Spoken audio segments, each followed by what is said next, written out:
Hi, I'm Paula Storm. My kids often accuse me of having a new crafty obsession every week, and they might have a point. But my obsession that I'm going to tell you about today has been hanging around for a good couple of years now.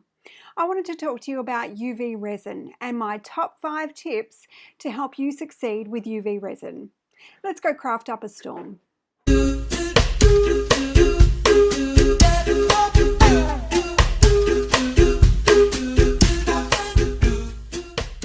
Resin is a fantastic product and it's been around for years, but most people know of resin as a type of product that you need to mix together. So you have a part A and a part B, you mix those parts together, and then you need to wait for anywhere from 45 minutes up to a day, 2 days, 3 days for it to cure. The difference with UV resin is that you can pour it straight from the bottle into a mold and have a cured finished product within about 60 seconds. So UV resin has that instant gratification that I absolutely love. But it's creative too. You can mix all different types of things into your resin. You can use different pigments to change the colors, or you can insert things like dried flowers or even fabric into your resin to create really personalized products for you. So today I thought I would show you just a few of the basics and run over the usual problems that people face with UV resin. So I'm going to grab out a mold. So as most of you watching my channel are quilters, or sewers, I thought I'd make a button using a simple button mold. So all I need to make a clear button is a mold, some UV resin, and a UV light. So this UV light is basically just what they use for acrylic nails, or for gel nails rather. So these are pretty easy to come across these days, but you don't actually need a light to make UV resin products. You can just pop this outside and let the UV rays from the sun cure your resin for you. So basically, let's make just a super simple button by pouring our clear UV resin straight into the mold. So I'm going to use this medium-sized button here, and all I'm doing is filling up that mold with some resin. Now, what I like to do just before I cure my piece is to take a toothpick and just run that toothpick through the center of my button, just to make sure that the resin gets inside those areas. I also like to run my toothpick around the outside of the piece to make sure any trapped air doesn't create bubbles, because bubbles can be really frustrating when it comes to resin. So then I just use a baby wipe to clean off my toothpick so I can keep using it.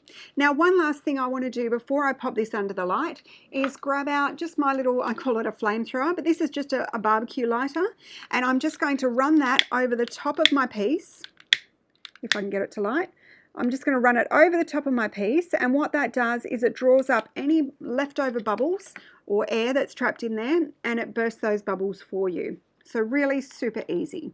So now all I need to do is pop on my UV light. So I just turn it on with the button, and this light will actually stay on for 60 seconds, which is really what you need to start with to cure your piece. Depending on the size, you may need to cure it for a bit longer, but basically 60 seconds is usually enough. So now I can just move my light away, and I like to just touch my button, and just if it feels a little bit tacky, then I would pop it back under the light. But if it's not tacky, it's ready to come out of the mold. So then all I need to do is just pop that out, and I have a beautiful finished button. Isn't that the cutest? So resin, when it's curing, it does heat up quite a bit. So you do want to be careful not to touch it too soon. But there it is. That's our finished little button. So that's just the start. It is so easy to work with resin and to play with it and to come up with the most amazing designs. So one of the ways I find most fun to play with my UV resin is by using pigments. So I've got these pigments here that are all solid opaque colors. So I've got all the primary colors. So we've got the blue, red and yellow, and also black and white. Now the white is a little bit more transparent, but it's pretty much opaque, but it does have an opal sort of effect, or a shimmer to it. So by adding the white to any of my other pigments, I can give it that real shimmer. It makes the piece look so beautiful. But basically, let's make another button. All I'm going to do is pour in a little bit of resin into my little cup here, and you really only need a small amount. So I'm thinking about, yeah, about that much. I hope you can see. Basically, that's in Australia, that would be classed as about a 10-cent piece. I think that's about a quarter in the US. So that's all you need to make a button.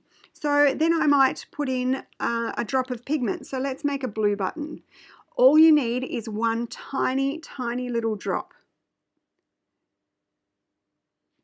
There we go. It's like food coloring. You don't need a lot to get a full solid pigment. So what I'm going to do is just grab one of my little mixing tools here. You could do this with a toothpick, but I find it quicker to just use one of these little plastic tools and give it a mix.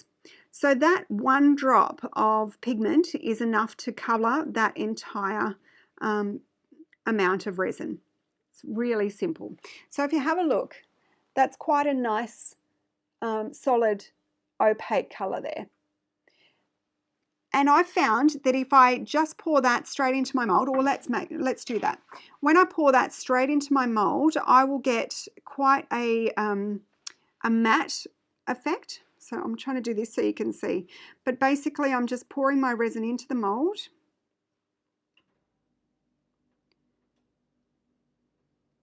You can pour it in like that, or you can use your mixing spoon to just scoop it up and drop it into the mold. So there we go. So I'll just get out as much as I can. Cleanup is super easy too. All you need to do is just pop this under this little bowl. Because it's silicone, you just pop that under your UV light and it will cure inside the bowl. So it's really easy to clean up like that. So then I'm going to clean up my little stick. UV resin will stick to hard plastic, so you want to clean it up with a baby wipe rather than sticking this under a UV light, because it will cure onto the plastic and you won't be able to get it off. Whereas with the silicone, you can just pop this straight under a light and it will harden up and you can just peel it out. So really easy to clean up, and yeah. So there we go. I've got all the bubbles out. So now I'm just going to put my piece and my cup under the UV light. I'm going to bring that down over about 15-20 seconds and cure it like that. Now, one of the things I like to mention to people is that before you take your piece out, it's really handy to just flip it over and cure from the back side as well. The reason I like to do this is when you're mixing up opaque colors, the UV resin needs UV rays to fully cure, to cure right through to the bottom. So if you're mixing up really opaque colors, you'll find that sometimes the UV rays struggle to penetrate through, all the way through your piece. So by flipping it upside down and curing from both sides, you just eliminate that risk of having an uncured portion on the underneath side.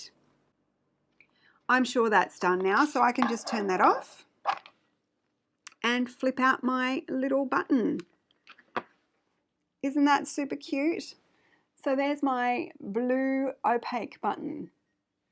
So can you see how you could mix up as many different colors as you like and make buttons to suit all of your clothing?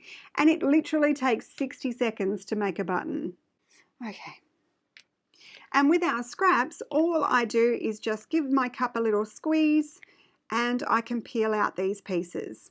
Now you don't want to throw these out, because I'm going to show you later a way that you can make use of every single scrap of resin that you have. So I like to just put that to the side, and I will definitely use that later on. So to clean up, again, I just use a baby wipe and just run it around the inside of my cup and make sure to let that dry completely. So we've made a couple of buttons. Let's put the button mold aside and grab out one of our other molds. Now what I love about these molds is that they have these little bits inside, and that's actually going to create a hole in your piece for you so you can attach it to a necklace or earrings or anything you like. So these molds are really fun. So basically all I need to do is mix up some resin. So again, I'm going to pour a little bit more this time. Now, one of the things you do want to keep in mind is that resin hates water. So if you have any moisture in your cup, your piece might separate, or it might not cure properly. So you want to make sure that when you're using your cup, if you've cleaned it with a baby wipe, you just want to give it enough time to cure. Another way to clean up is by using alcohol. So isopropyl alcohol is perfect because it evaporates so quickly.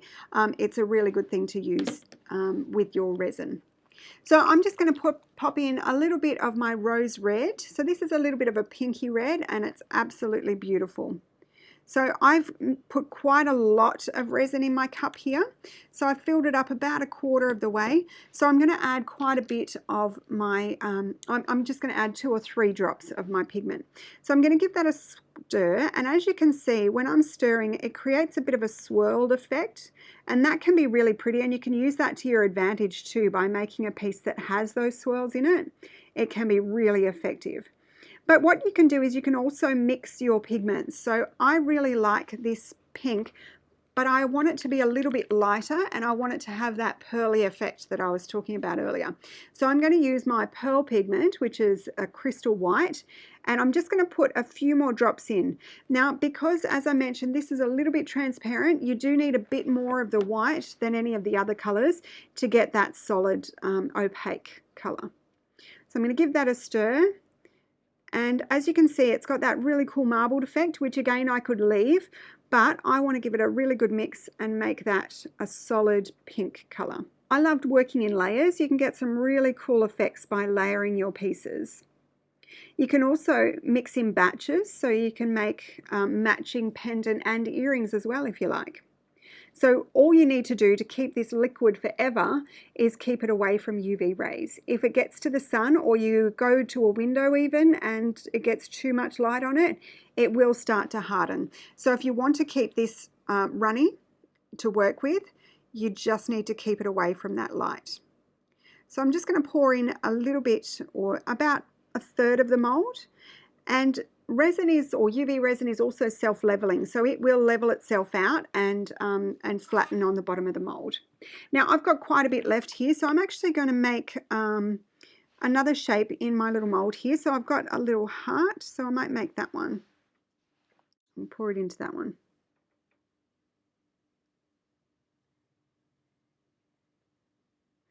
So I can actually cure this heart and then insert it into one of my projects. So I could pop that into another mold. Now I also would like to make this one, which is just a tiny little cat face. I don't know if you can see. Let me show you there. That's a little cat face that I think is just the cutest. So I'm going to put some resin in there as well. And I might make a pendant with a pair of matching earrings, little cat face earrings. So for this one, what I want to do is make sure I keep enough of my pink to make a second little cat face, so that I have a set of matching earrings. There we go. So now what I like to do before I turn my light on is I'll take my little cup here with my leftover resin, and I'll just pop it under the table, because I don't want it to get cured accidentally when I bring over my UV light. So I'm going to move all these pieces fairly close together so that I can cure them all in one go. So I'm going to wait 60 seconds until that's fully cured. Then I'll make another little cat face and we'll move on from there.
So UV resin does occasionally get a bit of a bad rap. It is tricky to work with sometimes, but once you know the tricks, it really is so much fun to play with.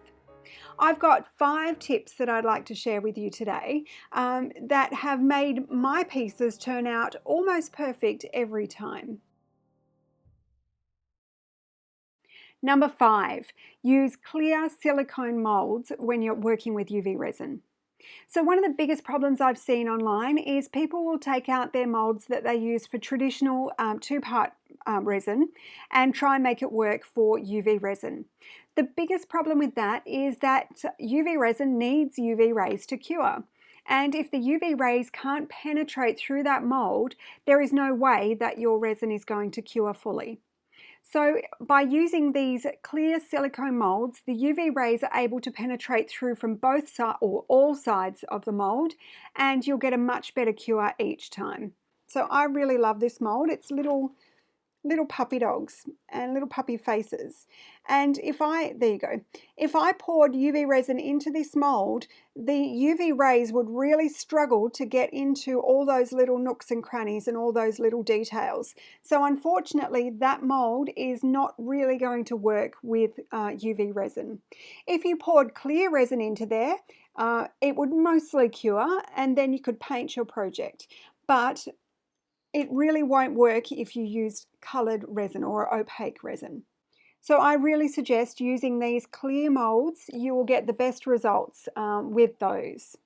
I also like to cure from both sides. So once I've finished curing from the top, I'll quite often flip my mold over and cure from underneath as well. And you can't possibly do that with an opaque mold. Number 4, get out all your other craft supplies and use them with your UV resin. I used to be a nail technician, so I used to do nails, so I have a lot of nail art supplies. And nail art supplies are perfect to use with UV resin. You can use all of your glitters, you can get dried flowers, you can get all sorts of things that you would normally use to decorate nails and insert them into your UV resin. I like all types of craft. I like quilting, patchwork, I love sewing, I love knitting, I love crochet, I love making miniatures, I like making bags. I have so many crafty obsessions. And every time I pick up a new craft, I have to go and buy a heap of new supplies to use for that craft. And what I love the most about UV resin is that I can use all of those products in the resin. A few weeks ago, I showed you how I inserted fabric. Just by Mod Podging that fabric and sealing it, I was able to insert it into my resin. So that's a great way to use up fabric and make even matching buttons to whatever clothing you're making, just by inserting some fabric into your resin. You can also take scrapbooking papers, and as long as you Mod Podge them and seal them, you can then insert them into the resin as well. So all of those products that you have for other crafts, you can use with UV resin.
Number 3, how do I cure black resin? So again, I see a lot of people make mistakes with UV resin when they color their resin so darkly or tint it until it's so opaque that again, the UV rays cannot penetrate and all the way through. So you'll have a nice hard cure on one side, but flip it over and it won't be cured underneath. Or it might seal around the outside and still be soft in the middle. Let me show you what I mean.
Number 2, doming can fix almost anything. So when you've almost finished a piece, you've done multiple layers and it looks amazing from the top. You pop it out of your mold and underneath it looks a mess. Somehow that resin has trickled underneath the mold and it's created lumps and bumps underneath. To fix that, all I do is grab out a simple nail file, and I like to use a 150 grit nail file, and just give it a buff. File that resin down until it's as smooth as you want it to be, and it really doesn't even have to be that smooth. Just take off those sharp edges, and then you can pour another layer of resin on top, and it will cure to a beautiful high shine. You don't even need to use multiple different sandpapers. Just give it a file, get rid of the dust, and pour on some more resin, and you'll have a beautiful shiny piece. Oh, and you can dome more than once. So if you don't get it right the first time, again, give it a buff, get rid of those sharp edges, and pour another layer of resin on top. It will fix almost anything. Number 1, cure your resin slowly and from both sides. So one of the biggest mistakes I see people make is that they try to cure their resin too quickly or with the lamp too close to their resin. So I know that UV lights have little feet, and you think that the best way to cure your resin is to drop it down on top of your mold and cure close to the mold. The problem with that is the UV resin cures too quickly and it will either craze, so you'll get crack marks around the outside from it curing too quickly and pulling away from the mold, and it will shrink. But the biggest problem it makes or creates is that it will make your piece bow, especially if you're making big pendants or anything that's quite big. You will always get bowing if you cure your resin too quickly. So how do you slow it down? It's easy. Just move your light further away from the mold. So when I'm curing my pieces, I will start with my mold, or with my light, about 20 to 30 centimeters, which is about 12 inches away. And I will slowly bring that light down and cure my piece much slower than if I just put the light straight over the mold at a distance of only, an inch or two. So always start with your mold higher, especially if it's a big piece. If you're curing little buttons like this, it doesn't matter. You can just put the light straight on top and it will cure, no problem, no misshaping. You may get a little bit of crazing around the outside, but most small things will cure okay. But as I said, sometimes I'll cure big pieces from a distance for a full 30 seconds to a minute. I'll hold that light up high and I will only bring it closer for the second minute. Now, most pieces only take about 60 seconds to cure, but if they're quite big, I will actually cure them over 2 or 3 minutes because I find that I get much better results. Another thing to keep in mind is to make sure that you don't touch your piece or demold it until it's completely cooled down. Again, you will get some bending if you remove your piece too quickly. So how do I do it? Basically, I'll make my piece, so I'll put the resin in into my mold. I'll hold the light up for maybe 30 to 60 seconds, and then I'll put it down and cure for another 60 seconds. Then, if it's a big piece, I'll actually flip the mold over and cure it for another 60 seconds from underneath. Once it's then completely cooled down, and you can tell just by feeling the bottom of the mold, if it's still a little bit warm, leave it for longer. Don't take it out of the mold yet.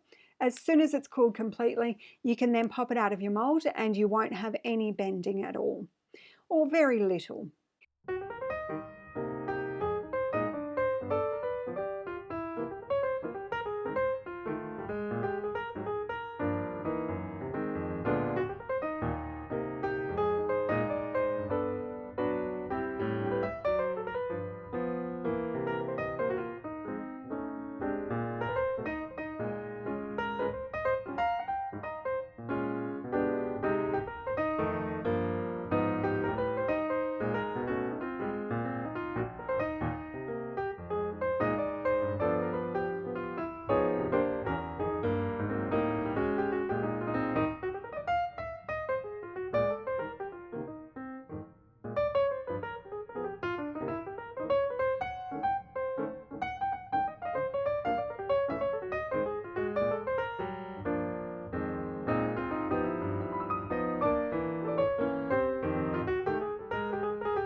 So there they are, my 5 top tips for working with UV resin. I hope that helps you with your projects. If you'd like to have a go with UV resin, I've got a link to a kit in the description box. So it has everything you need to get started. Almost everything that I was using today is included in the kit. So check that out on the Crafty Adventures website. So thank you so much for joining me, and please hit the like button if you'd liked today's video. I would love you to leave me a comment and tell me which one of the pieces that I made today is your favorite. And don't forget to subscribe. It really, I know everybody on YouTube says it, but it really does help my channel.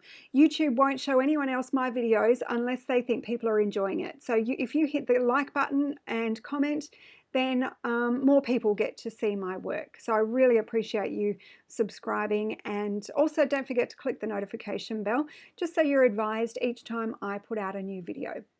So thank you so much for joining me, and I'll see you again next week as we craft up a storm. Bye.